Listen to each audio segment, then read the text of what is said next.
Hello, എന്തൊക്കെയുണ്ട് വിശേഷങ്ങൾ? ഇന്ന് നല്ലൊരു കാലാവസ്ഥ കേട്ടോ. മഴയൊക്കെ മാറി, അത്യാവശ്യം വെയിലില്ല എങ്കിലും ഒരു വെയിലും മഴയും ഇല്ലാത്തൊരവസ്ഥയാണ്. മഴയൊക്കെ മാറിയതല്ലേ, ഇപ്പോൾ മുറ്റത്ത് എന്തൊക്കെ സംഭവിച്ചിട്ടുണ്ടെന്ന് നോക്കാൻ വേണ്ടി ഇറങ്ങിയതാണ്. ഇതെന്ത് വാഴയെന്ന് അറിയോ? കല്ലുവാഴ എന്ന് പറയും. ഇതിൽ പഴം ഉണ്ടാകുന്ന കാണാൻ നല്ല ഭംഗി. നമ്മൾ സാധാരണ വാഴക്കുല പോലെ ഇല്ല, നല്ല ഭംഗിയത് കാണാൻ. ഇത് വീടിൻ്റെ മുന്നിൽ നല്ല ഭംഗിക്കൊക്കെ വെക്കുന്നൊരു വാഴ കേട്ടോ. ഇതിൻ്റെ കുട്ടികളൊക്കെ അപ്പുറത്തുണ്ടായിട്ടുണ്ട്, കാണിച്ചു തരാം. ഇത് കണ്ടോ, ഇതാണ് ഇതിൻ്റെ കുട്ടികൾ. ഒരുപാട് കുട്ടികൾ ഉണ്ടായിട്ടുണ്ട്. ഇത് ഓരോന്ന് എടുത്തിട്ട് വേറെ കുഴിച്ചിടണം. ഇതൊരു കൂട്ടമായി ഒന്നിച്ചങ്ങനെ ഉണ്ടായതാണ്. ഇനി ഇത് എടുത്ത് മാറ്റി വേറെ കുഴിച്ചിടണം. പിന്നെ നമ്മുടെ അരിമുളക്, കാന്താരിമുളക് ഉണ്ട് കുറച്ച്, അവിടെ ഇവിടെ കയറ്റിട്ടുണ്ട് കേട്ടോ. നിറയെ ഉണ്ടായിരുന്നു. ഇതൊക്കെ മയിലൊക്കെ കഴിച്ച് പോയതാണ്.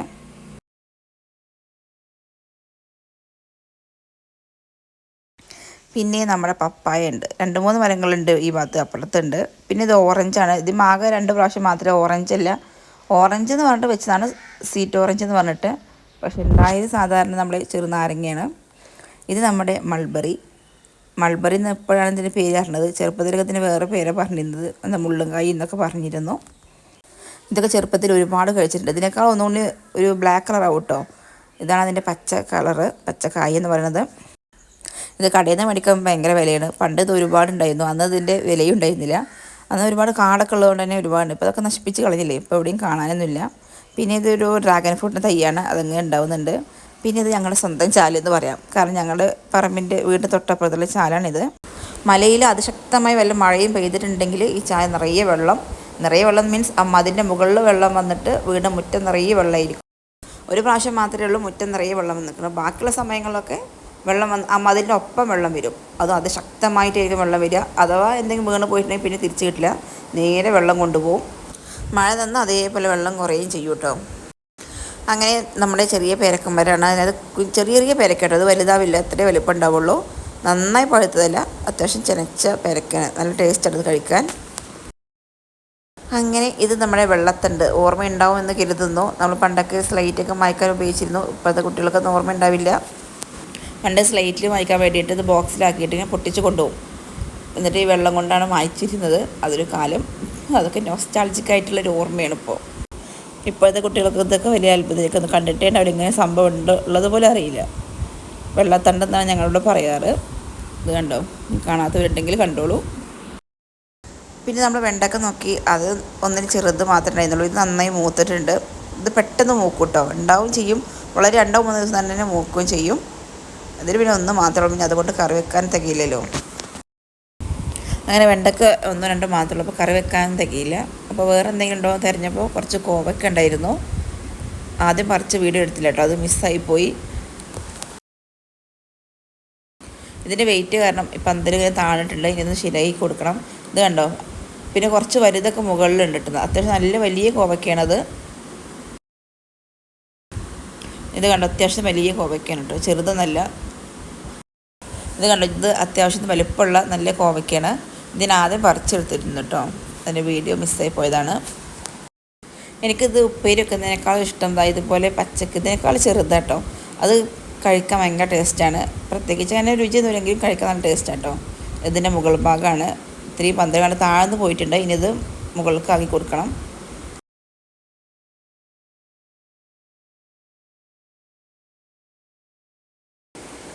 താഴെയുള്ള അത്യാവശ്യം വലിയ കോവയ്ക്കൊക്കെ ഞാൻ പറിച്ചു ഉപ്പേരി വെക്കാൻ വേണ്ടിയിട്ട്. നേരത്തെ കണ്ടില്ല അത് തന്നെ. ഈ ഭാഗത്തിന് ഇതുപോലെ വലിപ്പമുള്ളത് മാത്രമേ ഉള്ളൂ. ഇതിലും ചെറുതാട്ടോ കഴിക്കാൻ ടേസ്റ്റ്, ഞാൻ കാണിച്ചു തരാം. ഇത് അത്യാവശ്യം ചെറുതാണ്, പക്ഷേ ഇതല്ല ടേസ്റ്റ് ഉള്ളത്. ഞാൻ കാണിച്ചിരുന്നത് ഇതാണ് ഞാൻ പറഞ്ഞ സാധനം. നല്ല ടേസ്റ്റാണ് അത് കഴിക്കാനായിട്ട്. ചമർപ്പുമില്ല, അതുപോലെ ഒരു ഇതുമില്ല, നല്ല ടേസ്റ്റിലും നല്ല കറുമുറായിട്ട് കഴിക്കാം. പിന്നെ വെണ്ടക്ക തൈ ഉണ്ടായിരുന്നു, അത് അവിടെ നിന്ന് മാറ്റി കുഴിച്ചിടണം. ഇത് നമ്മൾ നേരത്തെ കണ്ട വെണ്ടക്കല്ല, നാടൻ വെണ്ടക്കയാണ്. പിന്നെ ഇതുപോലത്തെ ചെടി ഒരുപാടുണ്ട്. ഇത് തനിയെ പൊട്ടിമുളിച്ച് ഒന്നുണ്ടായാൽ മതി, ബാക്കി അത് ഇങ്ങനെ ഉണ്ടായിക്കൊണ്ടേയിരിക്കും, ഒരു കാട് പോലെയാവും.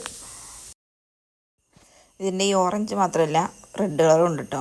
അതിൻ്റെ വേരിൽ നിന്നാണ് അത് ഉണ്ടാകുന്നത്. അത് പൊട്ടി മുളച്ചിട്ട് ഉണ്ടായിക്കൊണ്ടേയിരിക്കും. പിന്നെ അവസാനം വെട്ടിക്കളയിലാണ്, വീണ്ടും ഉണ്ടാവും. ഇവിടെ നമ്മുടെ പണ്ടത്തെ ഏകദേശം ചെടികളൊക്കെ ഉണ്ട്, ഒരുപാട് തുടങ്ങിയും അത്യാവശ്യത്തിനൊക്കെ ഉണ്ട്. ഇതൊക്കെ കണ്ടു കഴിഞ്ഞു. ഇനി നമ്മൾ പോകുന്നത് നമ്മുടെ കുമ്പളങ്ങ തൊട്ടപ്പുറത്ത് കണ്ടു നട്ടായിരിക്കാൻ വേണ്ടി ഒരു ഫാഷൻ ബോർഡ് ഉണ്ടായിട്ടുണ്ട്. പാഷൻ ഫ്രൂട്ടിൻ്റെ വള്ളി മുകളിലേക്ക് പടർന്ന് പോയിക്കുകയാണ്. ഒരു പന്തൽ പോലെ കെട്ടാലുള്ളത് കൃത്യമായി കാണാൻ സാധിക്കുള്ളൂ. ഇത് കണ്ട മുകളിൽ ആ ചുവപ്പുണ്ട് പച്ചയും 2 തരത്തിലുള്ള പാഷൻ ഫ്രൂട്ട് ഉണ്ട് കേട്ടോ. ചുവപ്പാണെങ്കിൽ പഞ്ചസാര ഇടാതെ തന്നെ നമുക്ക് നല്ല മധുരമൊക്കെ കഴിക്കാൻ. പച്ചനെങ്കിൽ പിന്നെ കുറച്ച് പഞ്ചസാര ഇട്ട് കഴിക്കണം, എങ്കിൽ നല്ല ടേസ്റ്റ് ഉണ്ടാവുള്ളൂ. 2 കുമ്പളങ്ങ ഉണ്ടായിട്ടുണ്ട്. ഇത് കണ്ട പ്ലാവിൻ്റെ മുകളിലാണ്, ഇത് ഏറ്റവും മുകളിലാണ് പോയി ഇരിക്കുന്നത്. ഇത് പന്തലൊക്കെ ഇട്ടിട്ട് ഉണ്ടാക്കുകയാണെങ്കിൽ കൃത്യം പറിച്ചെടുക്കായിരുന്നു, കൈ കൊണ്ട് കിട്ടിയതോ. ഇത് താഴെ നിലത്ത് വീഴുന്ന സമയം വരെ കാത്തു നിൽക്കണം. തോട്ടി ഉപയോഗിച്ചാൽ പോലും കിട്ടില്ല, അല്ലെങ്കിൽ നല്ല ഹൈറ്റിലുള്ള തോട്ടി വേണം. അത്രയും ഹൈറ്റിൽ തോട്ടി ഇവിടെ ഇല്ല. അപ്പോൾ താഴെ വീഴുന്നത് വരെ വെയിറ്റ് ചെയ്യും. താഴെ ഉണ്ട് 1-2 ഒക്കെ ആയിട്ടുണ്ട്, പക്ഷെ അതൊന്നും ആയിട്ടുണ്ടായിരുന്നില്ല. പിന്നെ നമ്മുടെ മാതള നാരങ്ങ, ഇത് എൻ്റെ മുന്നത്തെ വീഡിയോസിലൊക്കെ ഇഷ്ടംപോലെ കണ്ടിട്ടുണ്ടാവും, അതുകൊണ്ട് പിന്നെ അധികം കാണിക്കുന്നില്ല. ഇത് മുകളിലാട്ടോ, അത്യാവശ്യം വലുത് മുകളിലുണ്ടായിട്ടുണ്ട്, താഴേക്ക് ചെറുതാണുള്ളത്. ഇതാണ് താഴേക്ക് ചെറുതാണ്, അതൊന്നും വലുതായിട്ടില്ല, ഒക്കെ ചെറുതാണ്. പിന്നെ നമ്മുടെ ഇരുമ്പാമ്പുളി, ഇത് അവിടെയും ഇവിടെയൊക്കെ കുറച്ചേ ഉണ്ടാവുന്നുള്ളൂ. 1-2 കായ ഉണ്ടായിട്ടുള്ളൂ. പൂക്കൾ കണ്ടോ, നല്ല ഭംഗിയുള്ള പൂക്കളാണ്. ഇതിന് ഞങ്ങൾ ഇരുമ്പാമ്പുളി എന്ന് പറയും, പല നാട്ടിലും പല പേരാട്ടോ. ഓർക്കാപ്പുളി എന്നൊക്കെ അങ്ങനെ പേര് കേട്ടിട്ടുണ്ട്. ഒടുക്കത്തെ പുളിയാണ്, പ്രത്യേകിച്ച് പറയേണ്ട ആവശ്യമില്ലല്ലോ. ചെറുപ്പത്തിൽ ഉപ്പും മുളക് പൊടിയൊക്കെ ഇട്ടിട്ട് കഴിക്കും, അപ്പോൾ നല്ല ടേസ്റ്റ് കേട്ടോ. പിന്നെ ഇത് അച്ചാടാൻ ഉപയോഗിക്കും കേട്ടോ, നല്ല ടേസ്റ്റാണ്. അതുപോലെ വിനാഗിരിയിൽ ഇട്ട് വെക്കും. അല്ലെങ്കിൽ അതിൽ ചെറുതുണ്ടാവും, അധികം പുളിയൊന്നുമില്ല, അത് കഴിക്കാൻ നല്ല ടേസ്റ്റ് കേട്ടോ. അത്യാവശ്യം വലുതായി കഴിഞ്ഞപ്പോൾ ഭയങ്കര പുളിയാണ്. പഴുത്ത് കഴിഞ്ഞാൽ പിന്നെ ചെറിയൊരു മധുരം പുളിയും കൂടി ചേർന്നതാണ്, അപ്പോൾ കുറച്ചൊക്കെ ടേസ്റ്റ് ഉണ്ടാവും കഴിക്കാൻ. പിന്നെ ഇത് നമ്മുടെ റബ്ബർ ഷീറ്റ്, ഇത് മുന്നത്തെ വീഡിയോ കണ്ടിട്ടുണ്ടാവും. നമ്മൾ റബ്ബർ പാല് എടുത്തിട്ട് പിന്നെ സെറ്റാൻ വേണ്ടി ആസിഡൊക്കെ ഒഴിച്ച് വെച്ചിട്ടില്ലേ, അത് ഷീറ്റ് അടിക്കുമ്പോൾ ഫസ്റ്റ് ഈ വെള്ള കളറാണ് വരിക. പിന്നെ വെയിലൊക്കെ അടിച്ച് കഴിഞ്ഞിട്ട് ഇത് ബ്രൗൺ കളർ. അപ്പോൾ മഴയൊക്കെ പോയി അത്യാവശ്യം വെയിൽ വന്നിട്ടുണ്ട്, അതുകൊണ്ട് പുറത്തിട്ടാണ്. മഴ കൊണ്ടത് കേട്ടുന്നത് കേട് വരും, പിന്നെ ഇത് കൊടുത്ത വിലയിൽ കിട്ടില്ല. ഈ ബ്രൗൺ കളർ ആകുമ്പോൾ കടയിൽ കൊണ്ടേ കൊടുക്കും, പക്ഷെ അതിനേക്കാൾ കൂടുതൽ വില കിട്ടുന്നത് പുകയൊക്കെ ഇട്ടിട്ട് അടുപ്പിൻ്റെ മുകളിൽ പുകക്കൂട് എന്ന് പറയും. അടുപ്പല്ല, നമ്മൾ അടുപ്പിൻ്റെ മുകളിൽ വെക്കും പണ്ടത്തൊക്കെ. ഈ പുക വരുന്ന അടുപ്പില്ലേ, അതിൻ്റെ മുകളിൽ ഇതുപോലെ ഇട്ടിട്ട് അയൽ കെട്ടി അങ്ങനെ ഷീറ്റിടും. അപ്പോൾ അത്യാവശ്യം നല്ല കറുപ്പ് കളർ വരും. അത് കൊണ്ടു കൊടുക്കുമ്പോൾ കുറച്ചും കൂടി വില അധികം കിട്ടും. ചിലവരിത് അത്യാവശ്യം വലുത്, അതായത് കട്ടിയിൽ അടിക്കും, അപ്പോൾ അത്യാവശ്യം വെയിറ്റ് അധികം, അപ്പോൾ ഉണങ്ങാൻ ബുദ്ധിമുട്ടായിരിക്കും. ചിലർ അതിൻ്റെ വെയിറ്റ് കുറച്ചിട്ട് അടിക്കും, അധികം കുറച്ച് കട്ടിയില്ലാതെ അടിക്കും, അപ്പോൾ പെട്ടെന്ന് ഉണങ്ങി കിട്ടും. എങ്കിലും ഒരു 5-10 ദിവസമൊക്കെ പുറത്തിടണമെങ്കിൽ ശരിക്കും ഉണങ്ങുള്ളൂ കേട്ടോ. അങ്ങനെ പിന്നെയാണ് നോക്കുമ്പോൾ ഉണ്ട് ഒരു കറുകത്ത് മീൻ പപ്പായ എന്ന് പറയും, അത് ഉണ്ട് ഇവിടെ നിൽക്കുന്നു. അപ്പോൾ എന്തായാലും അത് പറിക്കാന്നുള്ള പ്ലാനിലാണ് കേട്ടോ. നോക്കുമ്പോൾ താഴെ ഒരുപാട് കാടുകളുണ്ട്. കാട് മീൻസ് കുറച്ച് പുല്ലൊക്കെ ആയിട്ടുണ്ട്. അപ്പോൾ ഞാനൊരു വടി എടുത്തിട്ട് അവിടുത്തെ പുല്ലൊക്കെ അടിച്ച് കുറച്ച് മാറ്റിയിട്ടുണ്ട്. വല്ല പാമ്പൊക്കെ ഉണ്ടോയെന്ന് അറിയില്ലല്ലോ, ഇപ്പോൾ പാമ്പിൻ്റെ ഒരു കാലമല്ലേ. അപ്പുറത്ത് ചെറുതാണ്, അധികം വലുതായിട്ടില്ല. ഇതിനകത്ത് 2 ഉണ്ട്, പക്ഷെ ഞാൻ ഒന്ന് പറിക്കാനാണ് പ്ലാൻ ചെയ്തത്. അത് കുത്തിയപ്പോൾ 2 വേണം കേട്ടോ. ഒന്ന് അത്യാവശ്യം വലുതാണ്, പിന്നെ ഒന്ന് ചെറുതാണ്. അത്ര ചെറുതൊന്നുമല്ല, ഉപ്പേരിക്കും ഒക്കെ പറ്റിയത് തന്നെയാണ്. എനിക്ക് അച്ചാർ ഇടുന്നത് ഭയങ്കര ഇഷ്ടമാണ്, പക്ഷെ ഉപ്പേരിക്ക് അത്ര വലിയ താല്പര്യമില്ല. പിന്നെ അതുപോലെ എനിക്കിഷ്ടം പഴുത്ത് കഴിക്കാനായിട്ട് ഏറ്റവും ഇഷ്ടമുള്ളത്. ഞാൻ നിങ്ങൾക്കൊരു സ്ഥലം കാണിച്ചു തരാം, വിട്ടുപോയി കാണിച്ചു തരാം, കണ്ടാൽ മനസ്സിലാവും എന്ന് കരുതുന്നു. എൻ്റെ ഇതിന് മുന്നത്തെ വീഡിയോ കണ്ടവർക്ക് അറിയാം, വെള്ളം കയറിയ ഒരു വീഡിയോ കാണിച്ചിരുന്നു ഞാൻ, പുഴയിൽ നിന്നൊക്കെ. ആ സ്ഥലമാണിത്. ഇപ്പോൾ വെള്ളം കയറിയ സ്ഥലം പറയുക പോലും ഇല്ല. ഇപ്പോൾ ഞാൻ കാണിക്കുന്ന ഭാഗം എവിടെയെന്നുള്ളത് ഇതിന് മുന്നേ ഞാനിട്ട് ആ വീഡിയോ, വെള്ളം കയറിയ വീഡിയോ കണ്ടവർക്ക് അറിയാം. നമ്മളിവിടെ നിന്ന് മോട്ടോർ പേരൊക്കെ കാണിച്ചു തന്നിട്ടുണ്ടായിരുന്നു, മെഷീൻ പേരൊക്കെ. ആ ഒരു ഭാഗത്ത് സൂക്ഷിച്ച് നോക്കിയാൽ കാണാൻ പുഴ പോകുന്നതൊക്കെ ആ ഭാഗം തന്നെയാണ് ഈ ഭാഗം. ഇപ്പോൾ വെള്ളം കയറിയ ഭാഗം തോന്നുന്നില്ലല്ലോ, പെട്ടെന്ന് വെള്ളം കയറും, അതുപോലെ പെട്ടെന്ന് വെള്ളം തോർന്നു പോവുകയും ചെയ്യും കേട്ടോ. ഞാൻ 2 ദിവസം മുന്നേ ഇട്ട വീഡിയോ കാണാത്തിട്ടുണ്ടെങ്കിൽ അത് പോയി കാണണം കേട്ടോ, എന്നാൽ മനസ്സിലാവും അവിടെയൊക്കെ വെള്ളം കയറിയതിൻ്റെയൊക്കെ വീഡിയോ ഉണ്ടായിരുന്നു. അത് പോയി കാണുമെന്ന് പ്രതീക്ഷിക്കുന്നു. അങ്ങനെ നമ്മൾ നമ്മുടെ പപ്പായയും കൊണ്ട് വീട്ടിൽ പോവാണ്. ഇതുകൊണ്ട് അത് നമുക്ക് കുറച്ച് ഉപ്പേരി വെക്കണം, പിന്നെ കുറച്ച് അച്ചാറിടണം. ആ ചെറിയ പപ്പായയുടെ പകുതി എടുത്തിട്ട് ഞാൻ ഉപ്പേരി ഉണ്ടാക്കിയിട്ടുണ്ട്, അത് ഞാൻ കാണിക്കുന്നില്ല. ഇതിൻ്റെ പകുതി എടുത്ത് നമുക്ക് അച്ചാറുണ്ടാക്കാം. മുഴുവനായിട്ട് വേണ്ട ആവശ്യമില്ല, വളരെ കുറച്ചേ ഉണ്ടാക്കുന്നുള്ളൂ. ഇതിലുണ്ടോ പാല് പോലെ ഇതിൻ്റെ കറിയാണ്, അത് ഒറ്റിപ്പോയി ഒന്ന് കഴുകി കളഞ്ഞാൽ മതി, എന്നിട്ട് തുടച്ചെടുത്താൽ മതി. ഇത് നമുക്ക് എന്ത് ചെയ്യാം, ഇതിന് തൊലി കളയാം. ഞാൻ ആദ്യം പീലർ ഉപയോഗിച്ച് കളഞ്ഞു, പക്ഷേ അത് മുഴുവനായിട്ട് പോയില്ല, കാരണം ഇതുവരെ സ്പേസ് ഇല്ല, അങ്ങനെ ഇടക്ക് കുഴിയും അങ്ങനെയല്ലേ. അപ്പോൾ ഞാൻ കത്തി ഉപയോഗിച്ചിട്ടാണ് ബാക്കി തൊലി കളഞ്ഞെടുത്തത്. പപ്പായ ഏറ്റവും ബെസ്റ്റ് ആയിട്ടുള്ള വെജിറ്റബിൾ, അതുപോലെ പഴുത്ത് കഴിഞ്ഞിട്ട് നല്ല ഫ്രൂട്ടുമാണ്. നമ്മുടെ മുഖ സൗന്ദര്യത്തിനും അങ്ങനെ എല്ലാത്തിനും ഉപയോഗിക്കുന്നതാണ്. പക്ഷെ നമ്മുടെ അടുത്തുണ്ടാകുമ്പോൾ നമുക്കതൊരു വിലയില്ല എന്നുള്ളത് സത്യമാണ്. മുറ്റത്തെ മുല്ലക്ക് മണമില്ല എന്ന് പറയുന്ന പോലെ എടുത്തുള്ളതുകൊണ്ട് അത്ര വലിയ വിലയൊന്നുമില്ല. അങ്ങനെ നമ്മൾ തൊലിക്ക് ചെത്തിക്കളഞ്ഞു, മുഴുവനായിട്ട് കളഞ്ഞിട്ടുണ്ട് കേട്ടോ. ഇതുപോലെ അരിഞ്ഞെടുക്കാം. അച്ചാർ നമ്മൾ മാങ്ങയ്ക്ക് ചെത്തിയെടുക്കില്ല, അതുപോലെ ഇതുപോലെ അങ്ങനെ അരിഞ്ഞെടുക്കാം. നമ്മൾ അച്ചാറിടുമ്പോഴും അരിയുന്നതിനൊക്കെ ഒരു സ്റ്റൈലുണ്ട് കേട്ടോ. നമ്മൾ ഉപ്പിലിടുന്ന മാങ്ങയൊക്കെ അത്യാവശ്യം വലുതായിരിക്കും, അച്ചാറിടുമ്പോൾ ചെറുതായിട്ട് അരിയണം, അപ്പോൾ അതിൻ്റെ കാണാനും ഭംഗി, പെട്ടെന്ന് ഉപ്പും പുളിയും പിടിക്കും, ടേസ്റ്റ് അതായിരിക്കും.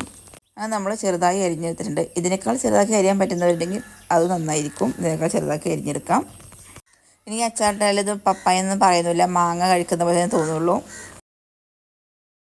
അങ്ങനെ നമ്മൾ ആ തൊലി കളഞ്ഞ് വെച്ചിരുന്ന എല്ലാതും ഇതേപോലെ അരിഞ്ഞ് എടുത്തിട്ടുണ്ട്. ഒരേപോലെ കഷ്ണങ്ങൾ അരിഞ്ഞെടുത്തിട്ടുണ്ട്.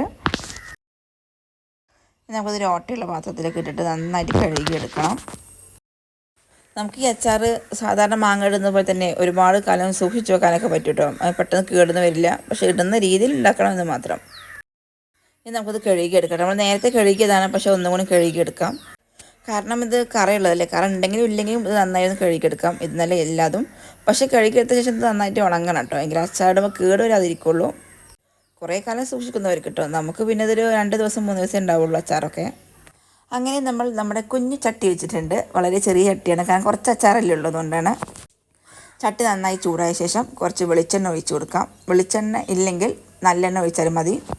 നല്ലെണ്ണയാണ് കൂടുതൽ നല്ലത്, കുറേ കാലം നിൽക്കാൻ വേണ്ടിയിട്ട്. പിന്നെ കടുക് പൊട്ടുന്നത് വരെ വെയിറ്റ് ചെയ്യാം.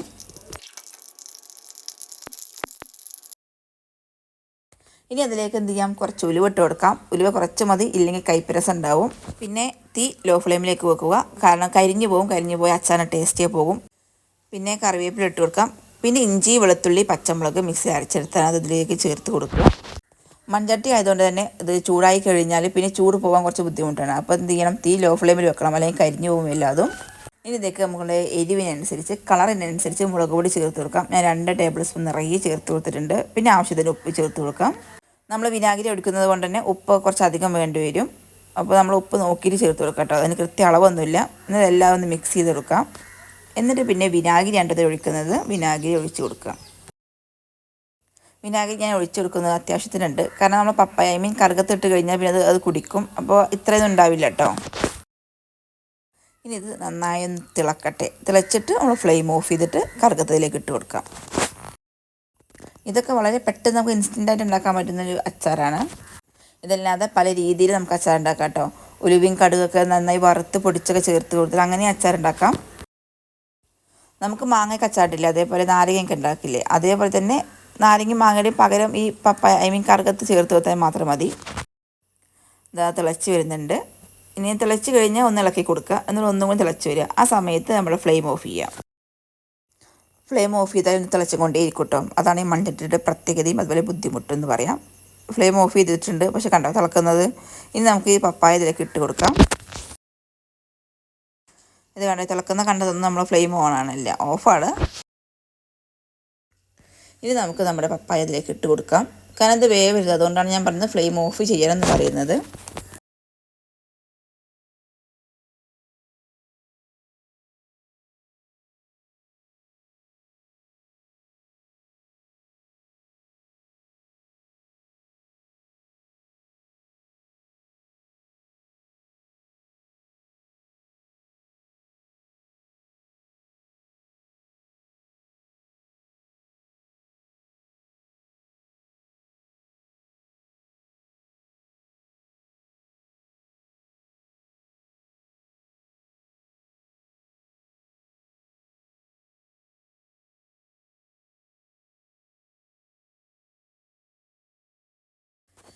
അങ്ങനെ നമ്മുടെ അച്ചാർ റെഡി ആയിട്ടുണ്ട്. ഇത്രയുള്ളൂ നമ്മുടെ അച്ചാർ. ഇത് ഒരു ദിവസം വെച്ചാൽ നല്ല ടേസ്റ്റ് ഉണ്ടാവും. ഇനി അപ്പോൾ തന്നെ കഴിക്കണമെങ്കിൽ അതും കുഴപ്പമൊന്നുമില്ല കേട്ടോ.